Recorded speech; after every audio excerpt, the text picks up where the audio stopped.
Hello guys, এই first time hair colour try করছি, জানি না কেমন হবে। আর প্যাকেটটা এখানে ছিঁড়তেই পাচ্ছি না। যাই হোক, প্যাকেটটা ছিঁড়লাম কোনো মতে। আরে ব্যাস হয়েছে, এটার মধ্যে তো হ্যান্ড গ্লাভস নেই। কোনো নতুন জিনিস ট্রাই করতে গেলে এমনিই হয় আমার সাথে, হ্যান্ড গ্লাভসটাও দেয়নি। তাহলে কি এবারে হাতে করেই করতে হবে। আর এই মাছিগুলো তখন থেকে আমার মুখের উপরে বসে আমাকে ডিস্টার্ব করেই যাচ্ছে। এদের আর কোথাও বসবার জায়গা পেলো না, মুখটা টিপেলো, মুখটা দিয়ে হ্যাঁ হ্যাঁ তোরা এখানেই বস, এখানেই বস।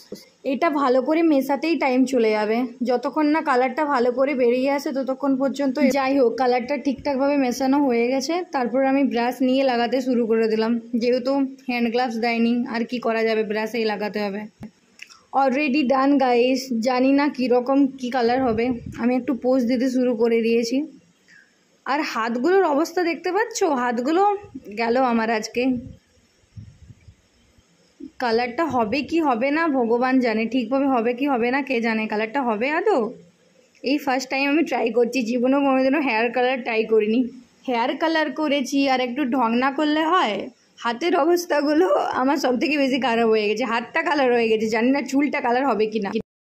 কি কালার করতে গেলাম আর কি কালার হয়ে গেল, পার্পল কালার দেখাচ্ছে। আমি আমি লাল কালারের প্যাকেটটা কিনেছিলাম রেড কালার ওটা, বাট এটা পার্পল কালার হয়ে গেছে। আমি ভাবলাম, আমি বললাম যে কাকু যেমন হালকা লাল হয় এরকম কালারটা দাও, বাট এটা দেখো এখানে পার্পল, এখানে ব্রাউন, এখানে রেড। এটাতে রেডের কোনো দেখাই নেই, রেড দেখতেই পাচ্ছি